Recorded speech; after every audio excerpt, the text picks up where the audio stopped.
Hello and welcome into the Treasure Valley Prepcast on IdahoSports.com, Season 2, Episode 2. Brandon Baney, as always, joined by our District 3 expert, Logan Green. Logan, what's going on? It's good, man. Everything's great.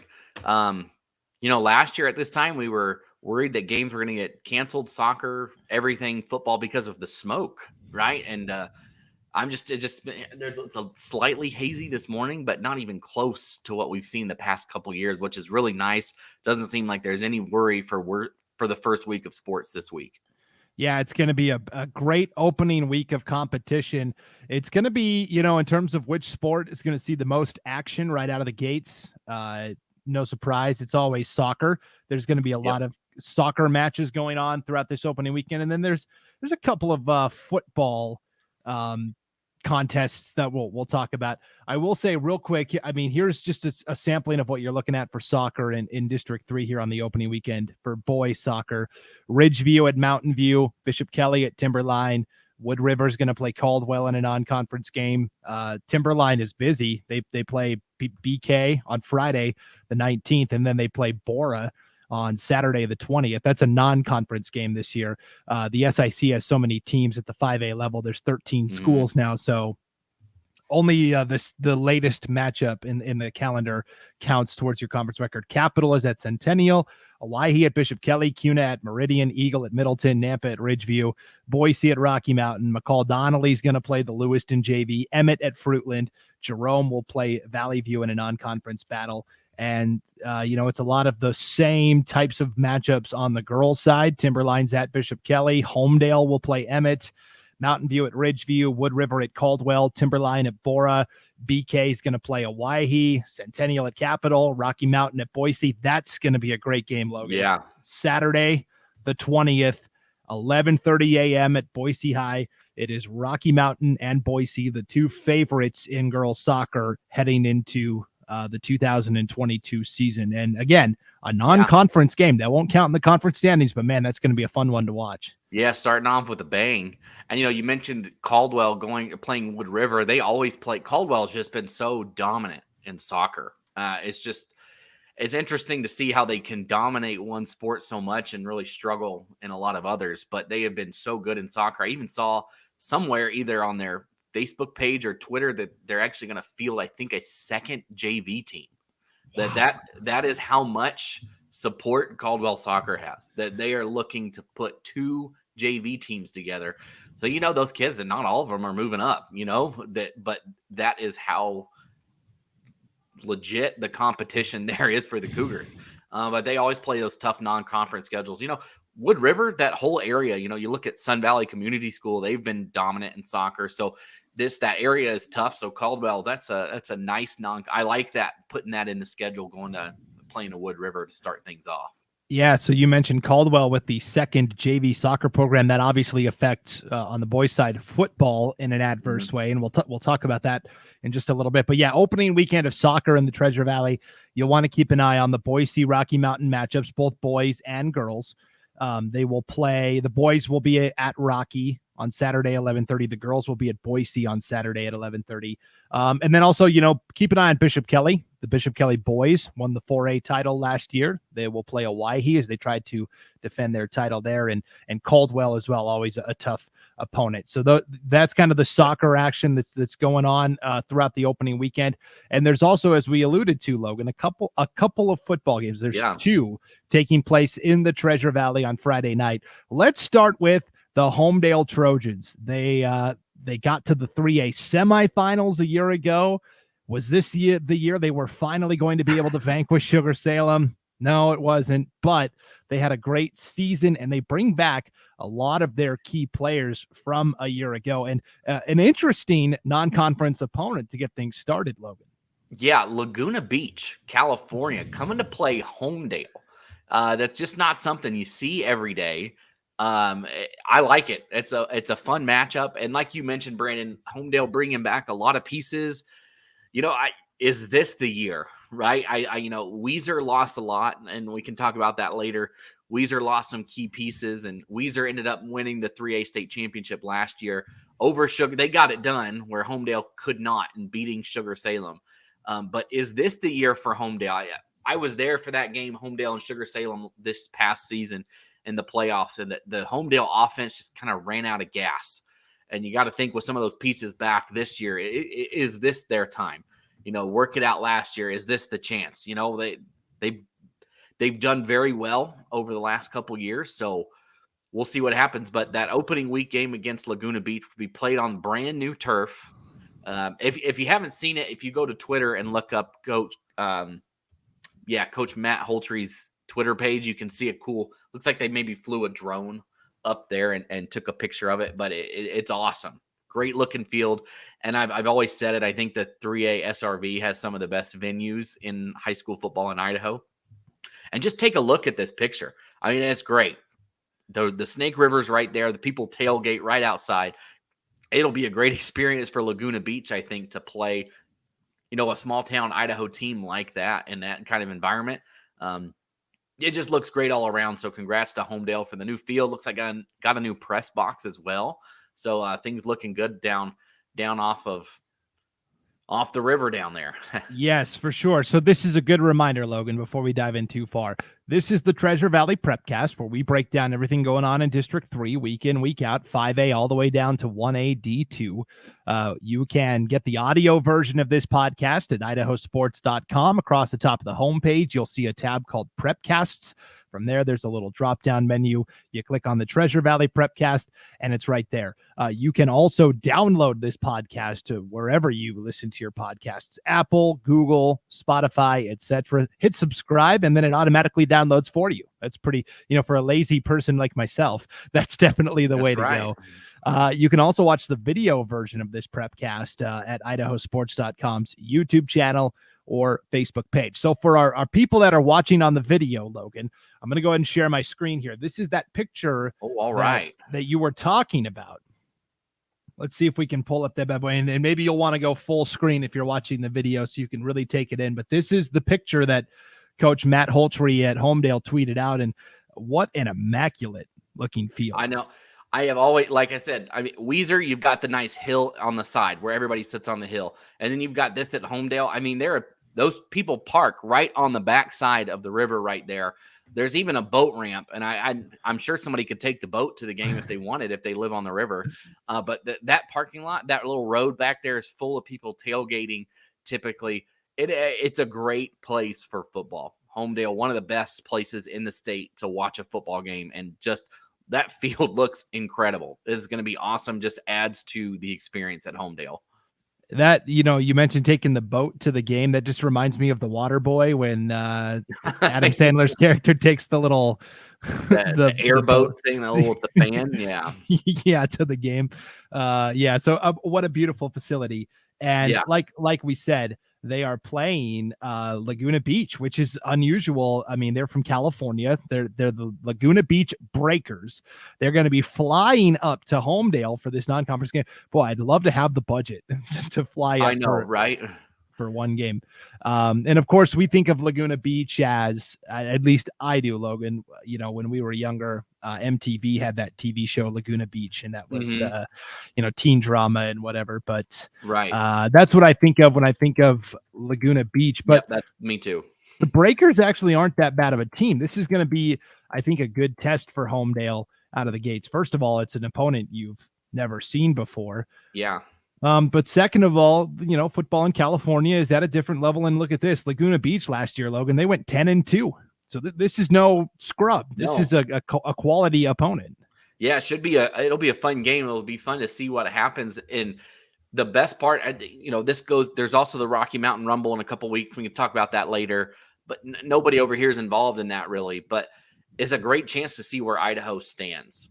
And we've seen recently that our basketball has taken that step, right? With Hawaii going down and playing in some tournaments in California during December and doing extremely well and saying, you know what, maybe Idaho has moved up in basketball. And we see so many players getting offers to the next level in basketball. And this will be a good chance to see where are we in football. If Homedale, Homedale is a good standard program, always involved in the 3A, how do they match up to a program like this in California? And how is football in Idaho matching up to a state like a California? I know it's just a very small sample size, but we're going to see that in the Rumble when a lot of teams from the north and from the east play teams from Utah. So that'll also be great to see where we stack up. That's not just a Treasure Valley thing. That's an overall Idaho thing. I also don't know if there's been a time in Idaho where we have so many football players fielding big time Division I offers. It's not just, we're not talking about one or two here and there, multiple people with SEC, Pac-12, Big 12 offers out there. So it's just great to see Idaho football taking this step, and we'll see how hopefully Homedale can hold down we can say that. We can be biased in that game, right? That yes. We hope the Trojans come out on top in that one. Definitely. Homedale, of course, went 10-1 last year, didn't lose until the playoffs in the semifinal round against Sugar Salem. In our preseason coaches poll, as we sent out a statewide preview questionnaire to every coach around the state, Logan, we asked them to kind of, give us your preseason conference poll. How do you think the conference is going to shake out? And in the poll results we gathered, Homedale was picked to finish first. Weiser was picked to finish second. And I think you can argue about the order of those two teams, but it's clear, once again, there's the top two.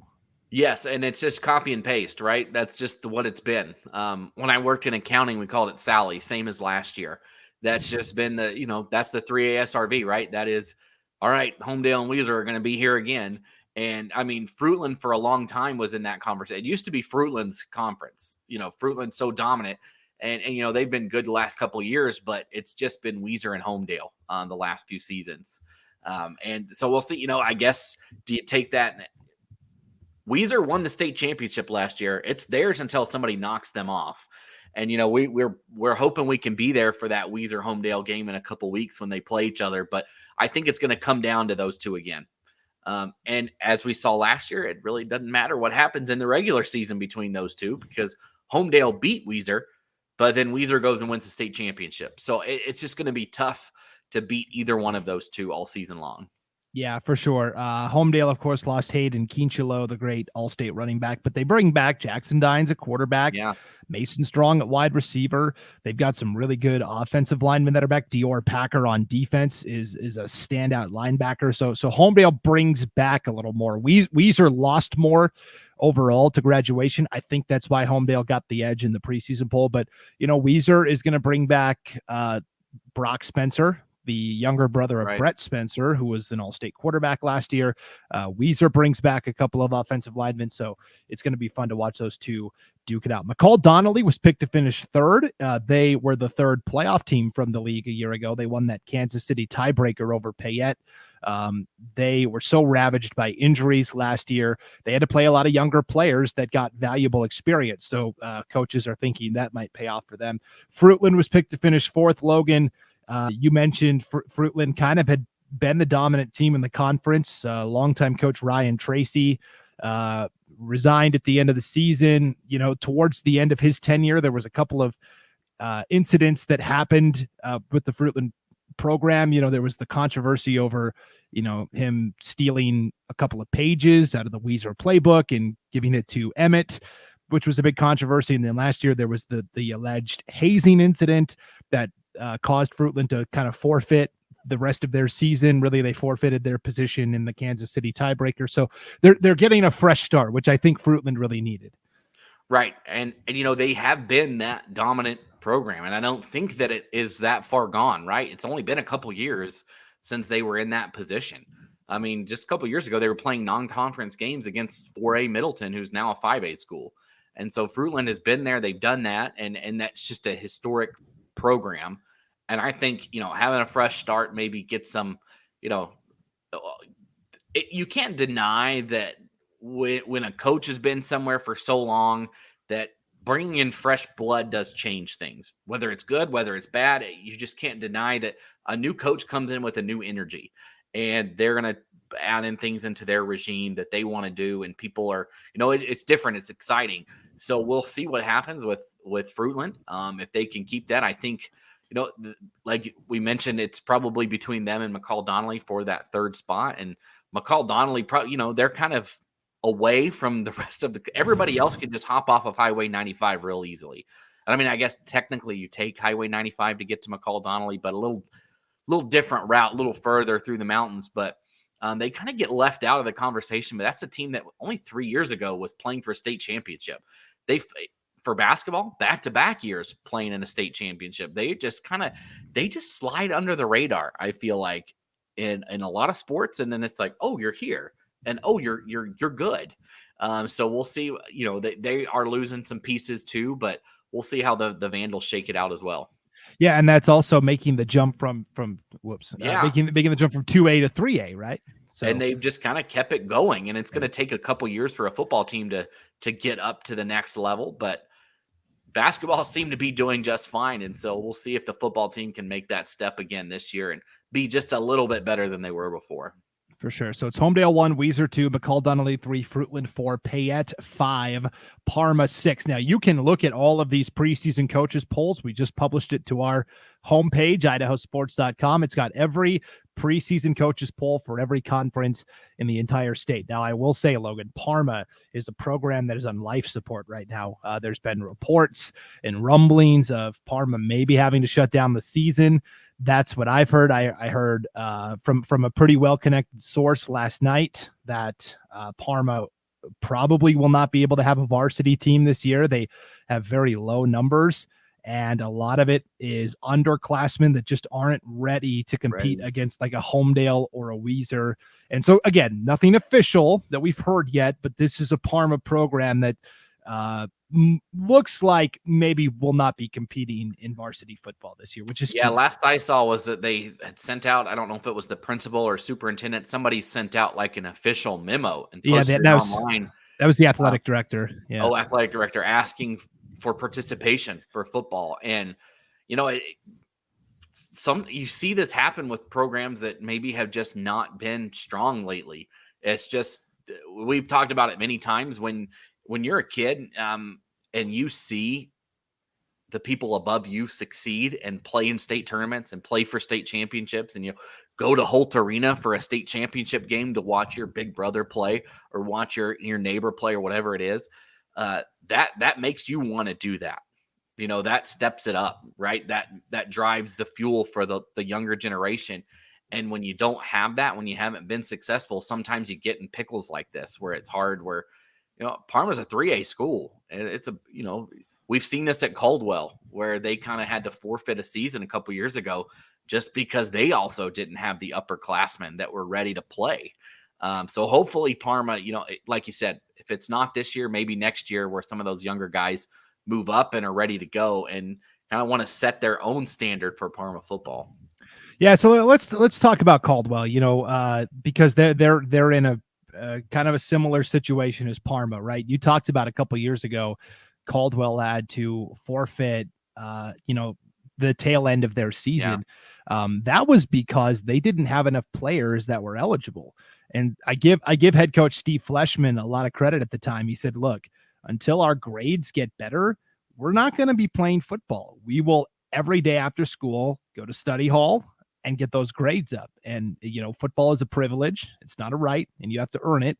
And I really, he had a lot of respect in my eyes when he did that. That was, I think, 2 seasons ago. Mm-hmm. Last year, they really struggled to find any footing. And in the spring, they put together a traditional 4A SIC Southern Idaho Conference schedule. Then as we got into the summer and the picture became a little bleaker, they all of a sudden decided, you know what, we're going to compete as an independent team this year, which means that they basically can fill their 8 dates however they want to.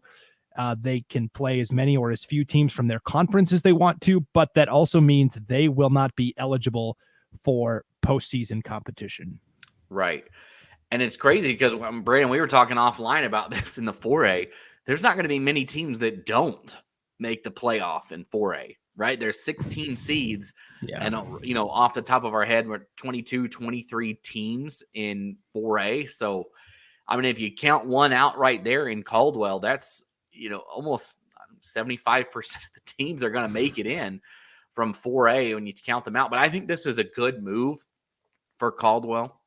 There's no, I'll relate it to me. I was on a team and I played lacrosse in high school, back in North Carolina where I grew up. We were a new program. My freshman year was our first year of competition, and we were bad. We were a 4A school. We played teams in Durham and in Chapel Hill, where a lot of these kids are parents were worked at Duke or parents worked at UNC, things like that. And they had been playing since they were in second and third grade. And this is ninth graders going out and saying, all right, what do we do here?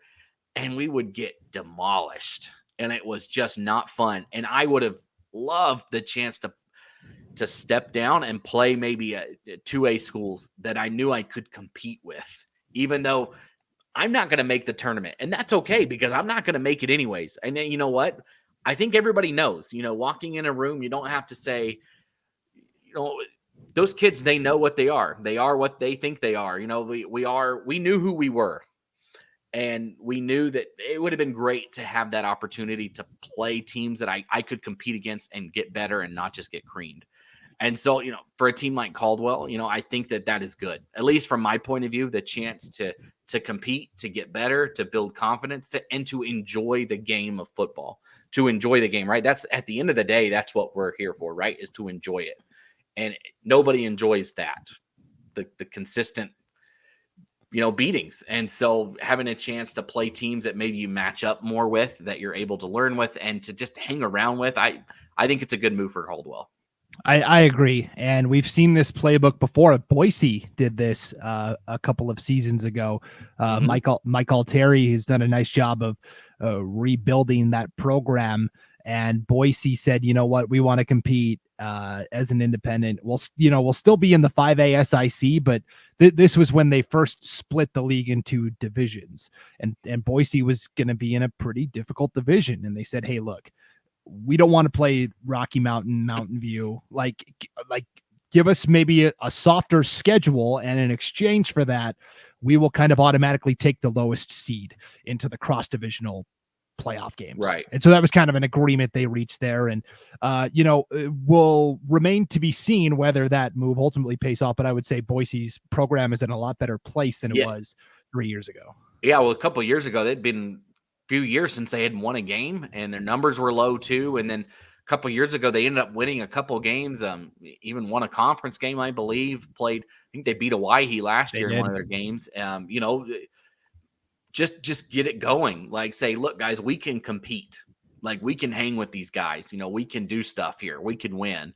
And that keeps kids around. It keeps people there knowing that it's fun to win. It is. And so kids want to do that. And it doesn't always have to be a state championship to be a successful year.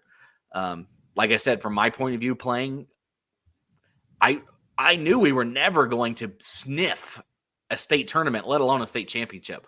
But that didn't take away the desire to want to win a game. It didn't really matter who it was against.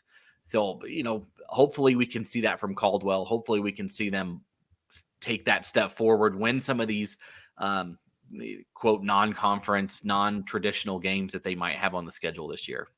Definitely. One last point I'll make about this is there is another option teams can go to now. I think the most prominent example is Wood River, where Wood River is a 4A school, but in football only, you can petition to play down a level while your program finds its footing. And so Wood River, even though they're a 4A school, they're going to compete in 3A football this year. Now that can go one of two ways. You can have some success, or if you're Wood River and you go down into the 3As and you're continuing to just get demolished, I think that hurts the program even more, because now the kids go, boy, we can't even beat 3A schools. So it's a double-edged sword, to be sure. And for Caldwell, they can't do that because Caldwell already is at 5A enrollment numbers, and they continually petition down to play 4A. So they're kind of out of luck there.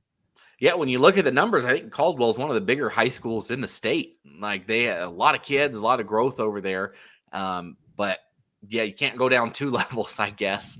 And I mean, even because you look at Wood River, I think it's good for them because, I mean, they lost to a 1A school a couple of years ago. It is what it is. So, and even if Caldwell could go down, I mean, Weiser, Homedale, McCall, all those teams we just talked about, that's no walk in the park either. I know it's not.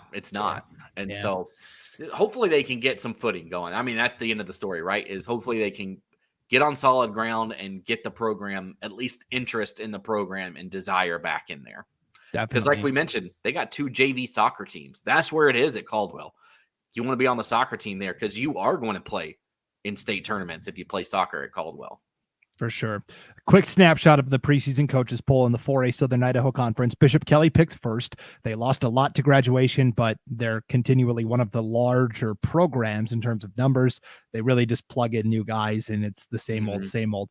Emmett was picked second. I think that's a nod of respect to Coach Rich Hargett and what he's done at Emmett. Of course, they won the conference last year and then got upset in the first round by Nampa, a fellow league foe that's now moved up to 5A. So we'll see if Emmett can rebound there. Skyview is picked third. Skyview is a team that people aren't sure what to do with because Skyview was an average 5A team. They were in the playoff mix a year ago, but now they're moving down to 4A where they're one of the big fish in the smaller pond. Yeah. They've got a great quarterback coming back in Max Cutforth, and I think a lot of people are expecting Skyview to be a pretty strong playoff team. Ridgeview and Valley View both tied for fourth, and Columbia finished sixth in the coaches poll there. Ridgeview and Columbia are both breaking in new coaches. Sean Impameni is at Ridgeview, and Charlie Dotson is the new coach at Columbia. So some new blood there. And speaking of all these new coaches, Logan, yesterday we posted on IdahoSports.com the coaching carousel for 2022. There was a slew of head coaching changes, and we've got all of the new coaches who is out and who is replacing them, 5A all the way down to 1A D2. So you should definitely check that out on the homepage at IdahoSports.com. And the 4A just looks different this year, right? So Middleton is gone. Middleton's up to 5A. Nampa is gone. Those are 2 teams that were always in the mix, at least the last couple years. Nampa was always in the mix. I mean, they went to the playoffs the last couple years. Those 2 even met in the playoffs 2 or 3 years ago, I think it was, and Nampa won on a last-second field goal. So those are 2 teams that were always in the mix, and they're gone. And really, I mean, it looks like a 3-team conference this year. You're going to have those 3 at the top, I think. It's just different without Nampa and without Middleton in the mix. Skyview couldn't have come at a better time, right? They don't have to deal with those 2, at least at a conference game level, competing for the spot. And tell you, I really think those 3 are the front runners for sure in that conference, and the chips will fall how they will for the rest of the teams, but I think you're going to see those 3 at the top. Yeah, and so let's move up to the top level. 5A Southern Idaho Conference. Again, they have split the league into 2 divisions: the Foothills Division and the River Division. And in my opinion, Logan, for the second year in a row, the divisions are a little uneven in terms of competitive teams. When you look at like a statewide picture, to me, in my opinion, for the second year in a row, the Foothills Division is a much more difficult division than the River Division. So let's break down who's in the Foothills Division first. In the preseason coaches poll, Rocky Mountain was picked to finish first. Meridian was second. Capital was third. Timberline fourth. Centennial fifth. And Middleton, the newcomer, was picked to finish sixth. I look at that right there, and I see Rocky, Meridian, Capital, and Timberline as all teams that are capable of making the playoffs and going on a run. Timberline, to me, kind of got screwed over last year because they were in the Foothills Division last year in an absolutely loaded conference, and they finished fourth in their division. And because of that, they had a less than ideal matchup in the cross-divisional games to determine who went to the playoffs, and they lost. I think if Timberline had been in the other division, they make the playoffs easily. But you can't control that. You just have to show up and play who's on your schedule, right? And it's just crazy to look and see Middleton picked last, and they were a top 5 team consistently in the state at 4A year after year. And for them to be last, that just shows you that side of the 5A SIC is brutal, because I don't think they'd be last on the other side. No, I don't think so either. And I know we'll see how they end up turning out, but man, that's a tough side over there. Cause you look on the other side and there's, you've got Boise, who we just got done talking about. You've got Owyhee, who is a new program. trying to find their footing. Sometimes they've had great success in a lot of other sports, but football can be very hard to kind of get that going for a new school. You look at like a CUNA, who did win a state championship at the 4A level, but had a rough year last year and the year before. So there's a lot of disparity between those two divisions. Yeah, and so the River division looks like this in the preseason coaches poll: Mountain View 1, Eagle 2, Bora 3, Owyhee 4, CUNA 5, Boise 6, Nampa 7. And again, I think the top three all solid: Mountain View, Eagle, Bora. So when I look at the overall conference, Logan, I kind of put it in tiers. I think Rocky Mountain is in a tier of its own. They are just so loaded. Yes. They bring back so many studs. The next tier to me is Meridian, Capital, Eagle, and Bora. They're all kind of right there in the mix to contend and go on deep runs. And then I've got in a tier of its own, kind of Capital and Timberline. They're teams that are capable of making the playoffs. And then to me, from there, there's a pretty significant drop off. I think you could argue that Timberline, Centennial, and Middleton could all finish higher than Owyhee, CUNA, Boise, and Nampa from the other division. Yeah, it surprises me for Nampa to be that low too. Nampa is just one of those teams that they're just sneaky. The past couple years in 4A, where they went in and they won a playoff game both years on the road. Like they won at Middleton and then they win at Nampa, or at Emmett, I should say. And it's just the way the 4A SIC is. I mean, heck, you saw Valley View go on the road last year and beat Minico in the first round. It's just there. I think the 4A teams are a little tougher than, in my mind, that Middleton and Nampa are not going to be at the bottom. I'm gonna stick on that and say they will not finish in last, either one of them. That's my. Okay. I don't think either one of them finishes last. Well, Middleton will get the ultimate test right out of the gate, Logan. This Friday night, they will host Rocky Mountain in a game that you will be calling on IdahoSports.com live Friday night, 7:00 kickoff. Yeah, so hopefully you all join us. If you're out there listening, tune in. We'll be there live again for that Rocky Mountain Middleton game. That is a tough first step if you're a Middleton. But you know what? It's all downhill from there. If you look at it from that perspective, it can't get much worse than starting off with Rocky Mountain in your first game. And it's going to be interesting for the Vikings. They have a lot of turnover. Last year, the defense was it had some holes. Teams could run all over that Viking defense last year. If they want to stay with teams up here in the 5A, they got to shore that up, especially the run defense. They're going to have to fill those gaps. They're bringing in a new quarterback this year, which is always a wild card, right? You just don't know. From what I've heard from the Vikings, it could be Decker Hagler that starts at quarterback, or it could be Cash Weeks. We'll see who steps on the field, but that does not mean that's who is going to be finishing the game or the season. You just never know when you bring in a brand new quarterback. And going off that, Rocky Mountain loves to run the ball. I mean, they ran the ball last year. And going to Middleton's defense, don't know if they're going to be able to contain that run game for Rocky Mountain.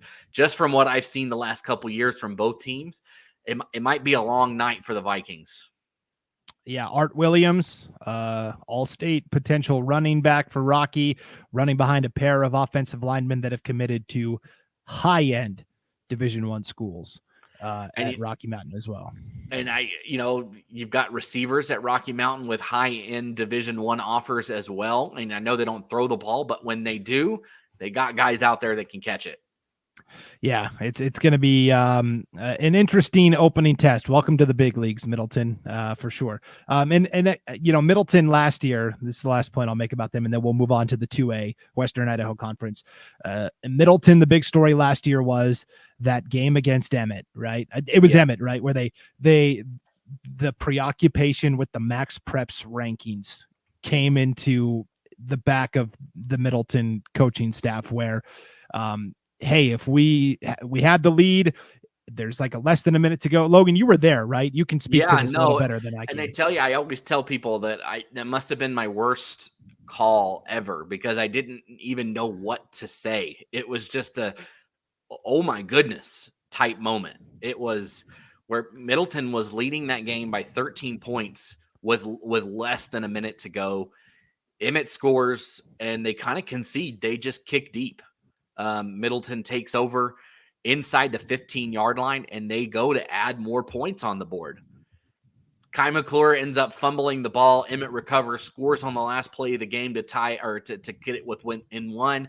They don't kick the extra point. They go for two. They knock it in and win.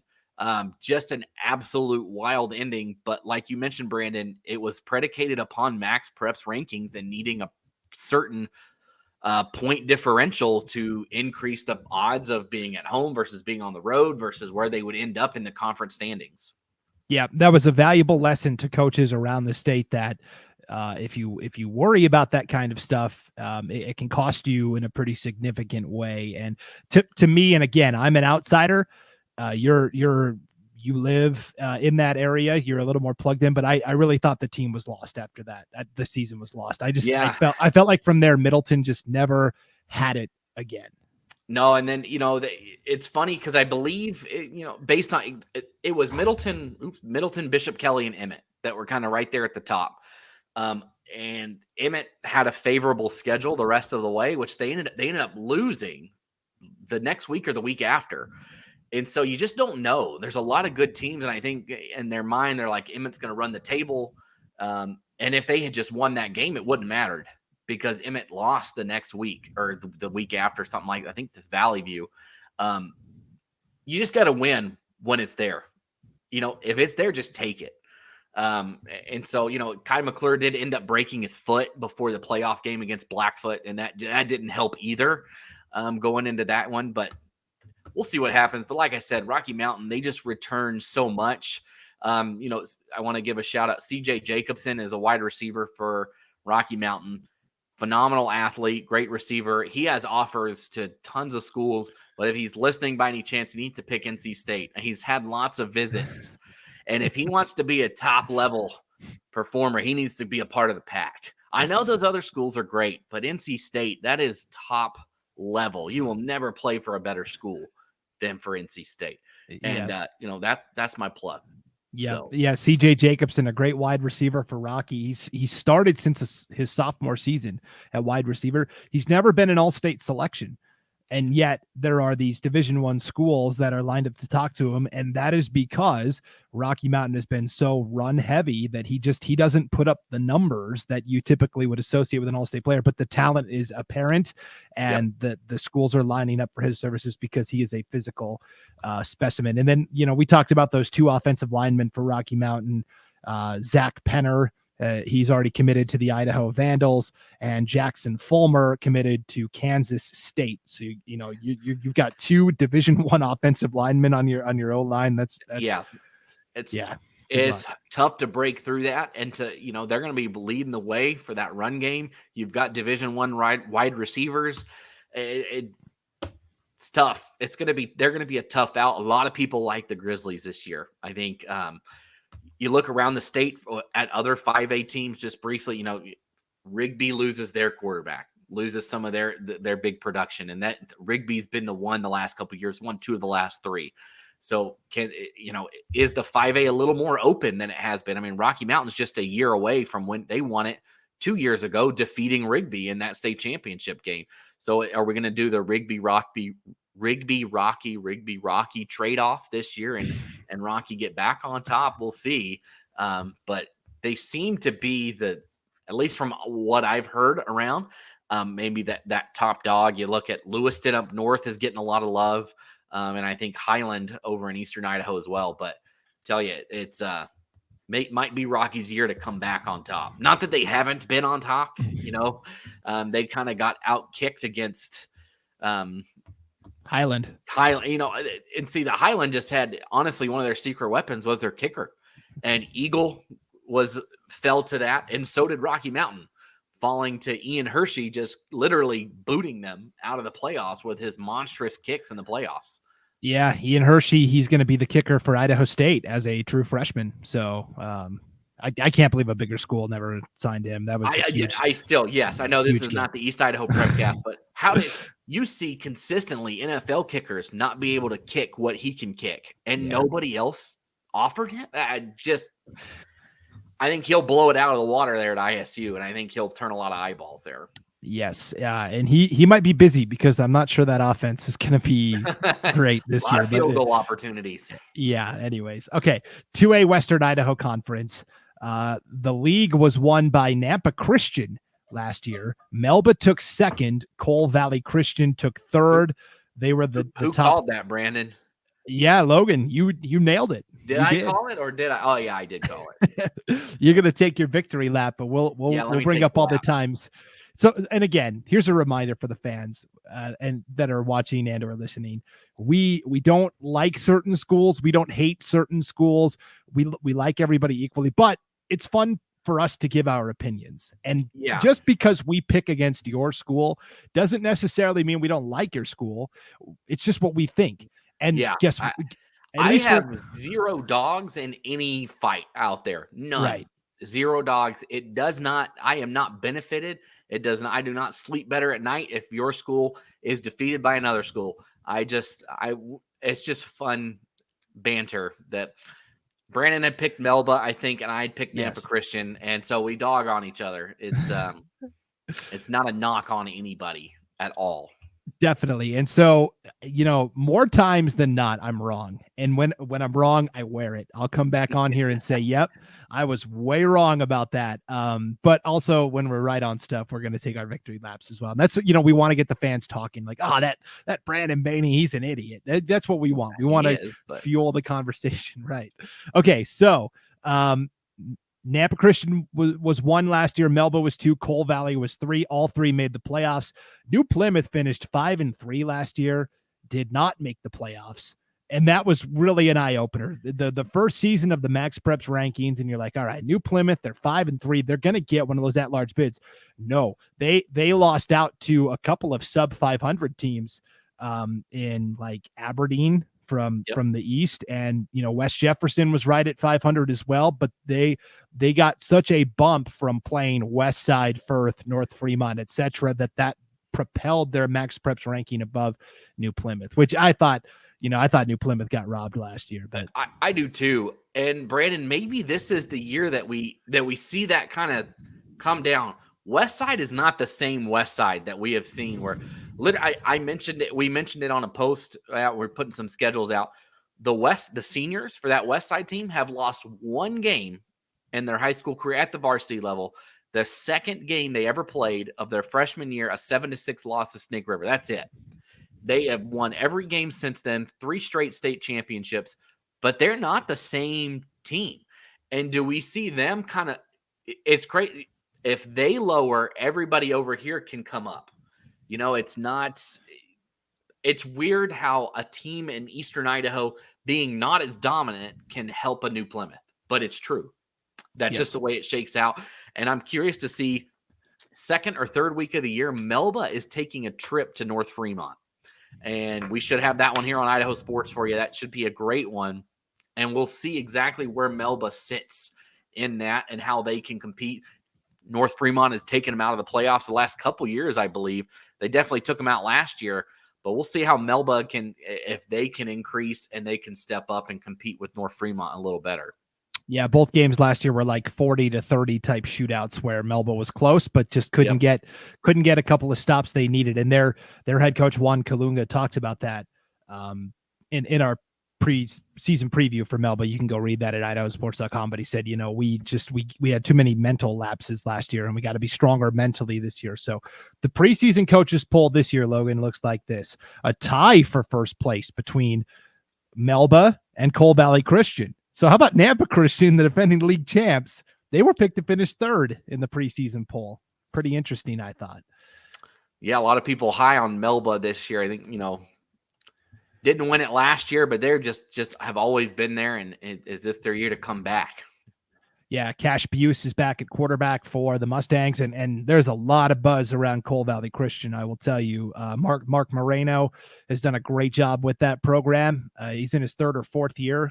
They've got a dynamic, he says we've got the best running back in not in the conference, but possibly in the state, in Lincoln G. He is committed to play defensive back for the Idaho Vandals, and he'll play DB for Cole Valley, but he's also a dynamic running back. So Cole Valley's making a switch where they had Carter Fortin at quarterback the last 3 years, and they were a spread offense and sling the ball around the yard. They're going the other way, 180. They're going to be a 80-20 running team this year. So that'll be interesting to see. And, sometimes when teams make that shift, you might see a little struggle. But when you have somebody like Lincoln in there who was a first-team running back a year ago, all right, fine, we'll just give it to our first-team running back instead. If we're not going to throw the ball as much, that's a great thing you can lean back on, right, is having a great running back like him in there. And I don't know. I like that. I like that they can just plug in a new player or shift it and look just as good. And Cole Valley, is this the year? Is this the year they break through and show up on a bigger level? I just think that 2A is a little more open than it's been the last couple of years. So I'm excited to see what happens in 2A. I think it's just been like just West Side just books their hotel as soon as they leave. They leave the stadium after they win a state championship. They just rebook the hotel. They'll be back next year. And I don't think it's like that as much in 2A this year. I think it's a little more open. I think our guys over here in the Treasure Valley maybe can step it up a little bit more and compete a little better with the guys over in Eastern Idaho have kind of just, to be honest, when it comes to playoff time, have just run away with it the last couple of years. And so we'll see. It'll be fun to see somebody make that next step and push somebody in a semifinal or make a state championship. Definitely. So those are your top three. Melba, Cole Valley tied for first, Nampa Christian third, New Plymouth was picked to finish fourth, and Marsing picked to finish fifth. But there's more intrigue, there's more buzz around Marsing than there's been for a long time, Logan, because former Marsing great Shea McClellan has gone back home, and he is embarking on his first head coaching opportunity with the Huskies. Yeah, and I'm sure that, I haven't talked to Shea about it, but I'm sure that he says, just because I was an NFL player doesn't mean I'm going to come in here and our team's going to be undefeated. Yeah. I think there's probably a lot of maybe like pressure on him to be extremely good the first year, but and that doesn't mean he's going to be a bad coach if they're not. It's going to take time, I think, to build up that Marsing program, but the hype and the buzz around them is there, and that's what hasn't been there. And so, the buy-in from Marsing players, from the community, probably is increasing, and that's what you need to bring a team up. And so that is good, and that will start. And that's not saying, we're not saying obviously the coaches have Marsing low, and that's fine, but the anticipation, and I think you're going to see more out of out of Marsing than you've seen the past couple years, and that's just going to get better year after year. They're starting something. I think they're on the ground level, and it's just going to go up. Definitely. Marsing's big thing right now is numbers, right? Got to develop depth in the program. They haven't won a WIC game since 2013. And I'm not sure that streak ends this year, not because Marsing isn't capable, right, but because those other four teams are also good. It's a good quality league. So it is. It's deep. It's tough. Teams are good. And like you said, it's nothing to do with them not being there. And I think it'll take a year or two before you see Marsing, but I think they're going to come out of this on top. I think in the next couple of years, you're going to see them right in the thick of it. Yeah. Being right there. Yeah. So keep an eye on Marsing in the non-conference. They do have four skill players that Coach McClellan thinks could be pretty good. Senior quarterback Jordan Blaz, and then a trio of sophomores, Mason Enochson, who's a wide receiver, Cash Hance, who's a running back, and Luke Steinmeier, who's kind of a tight end wide receiver.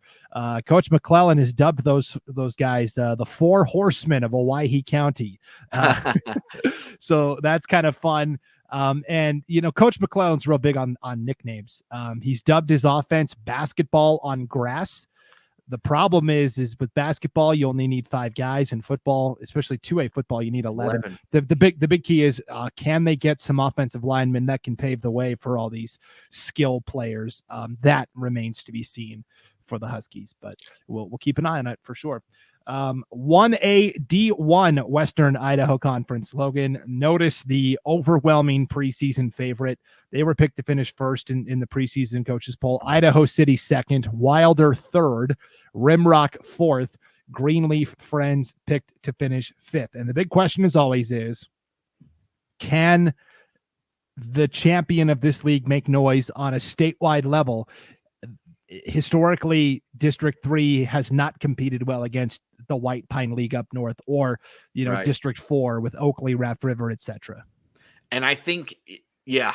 And I mean, last year we saw this. We had this discussion where Wilder finished second to Notice, right? And Wilder lost 2 games all year. They lost to Notice and they lost to Cary. And they didn't make the playoffs. But it's just tough. It's tough that you can do that in conference, but then the way Max Preps works, it doesn't respect you. So this year, Notice is going to play Kendrick to start things off at the 8-man classic.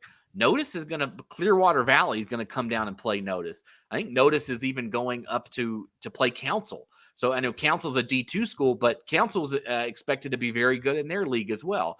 And so they're putting more tough teams on that schedule. And you see Wilder as well. I believe they're going to play Valley this year over at Valley. That Butte County is coming to Wilder. So I really like what those schools are doing and adding value to their schedule, increasing who they are playing. So when you get to October, November, those teams aren't scary anymore, right? Those teams are not, they know what they're getting into. They played some good, tough teams, and that when the time comes, they're going to be ready. And I think that's a sneaky good game to add in for Wilder, is adding in a Valley who plays in what might be the toughest football conference in the state of Idaho. Adding that into your quote Max Preps value can't hurt, I don't think. So it'll be interesting. Like you said, Notice probably the clear-cut favorite, but a lot of people like Idaho City this year as well, who's been down the last couple of seasons. But the Wildcats, a little bit of love there.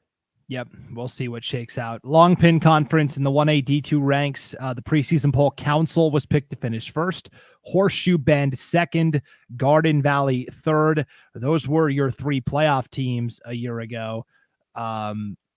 Tri-Valley picked to finish 4th, Meadows Valley and Salmon River both tied for 5th, and Cascade trying to get back into varsity football after a year or 2 away, and they were picked to finish 7th. To me, it's a clear top 3, Council, yep, Horseshoe Bend, Garden Valley. And I'll be honest, Council's getting a lot of preseason love, and it's well-deserved, but I still like Horseshoe Bend a lot. And I thought they, last year was last year, but I thought Horseshoe Bend had a chance to really go far, but because of the stupid predetermined bracket, they had to go play Kendrick in the quarterfinals. You had 2 undefeated teams at the time playing each other, and it just made no sense. That was a semifinal game.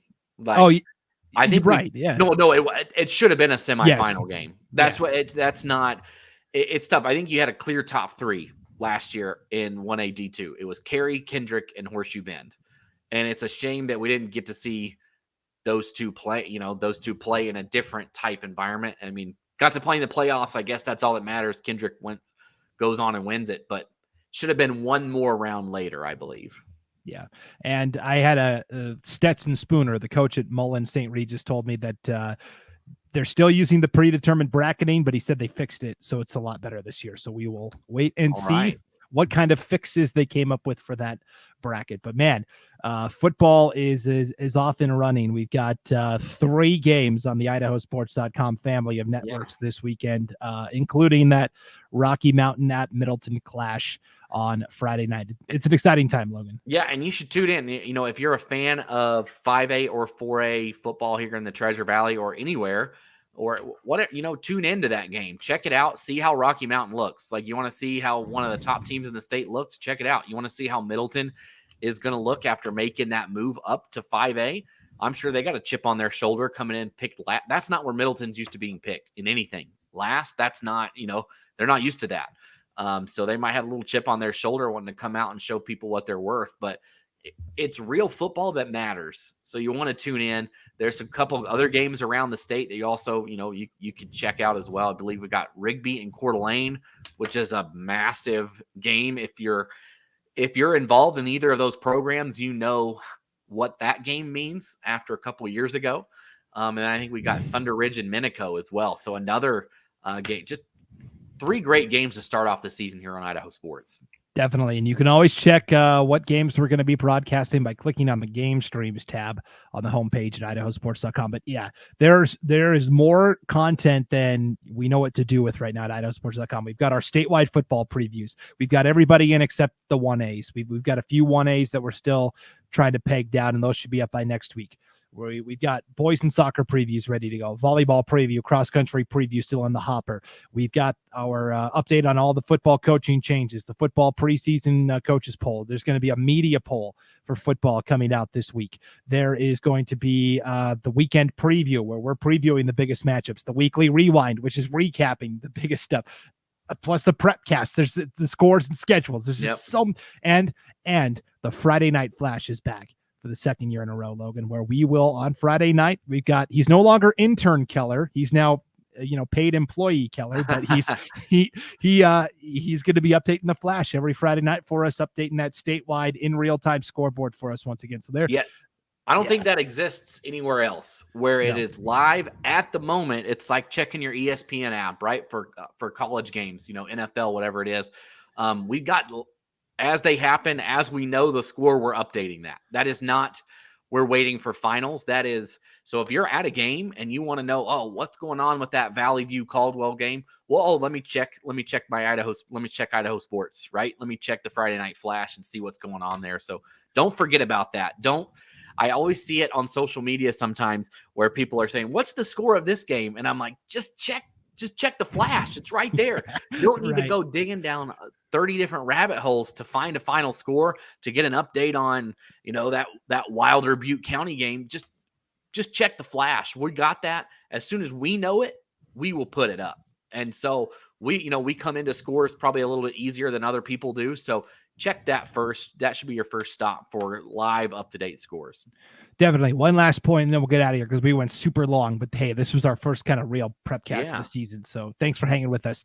I talked about intern Keller is now paid employee Keller, and he commands a hefty salary. All these things we're doing, all these new gadgets and toys that we're bringing to you, the fans, those cost money. And so we, how do we make our money? It's through all of the great businesses that support everything we do here at IdahoSports.com. And Logan, right now, as we're getting into the start of a new school year, if there's businesses out there, send Logan an email, because we can't do all of this great stuff we do without the support of all those great businesses.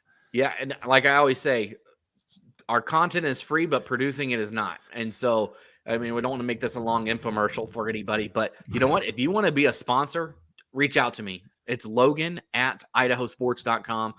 Let me know how you want to be involved. If it's down, just you want to support your team during a broadcast, awesome. We want to have you on. You want to have a banner on your school's page for, their football, soccer, volleyball, whatever it is.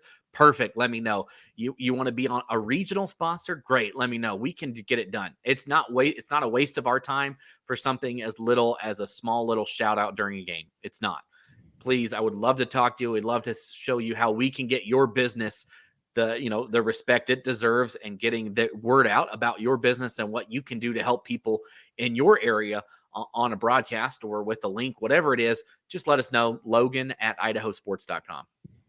Awesome. All right, Logan, rest up. You're going to be in Middleton Friday night. I will be on the call for that Coeur d'Alene Rigby game, so that's going to be a lot of fun. Thanks everybody for tuning in to a super long edition. We'll make it shorter next week, I promise. But we're backing at it, man. It's great to be back talking about high school sports here on the Treasure Valley Prepcast. We'll see you next time on IdahoSports.com.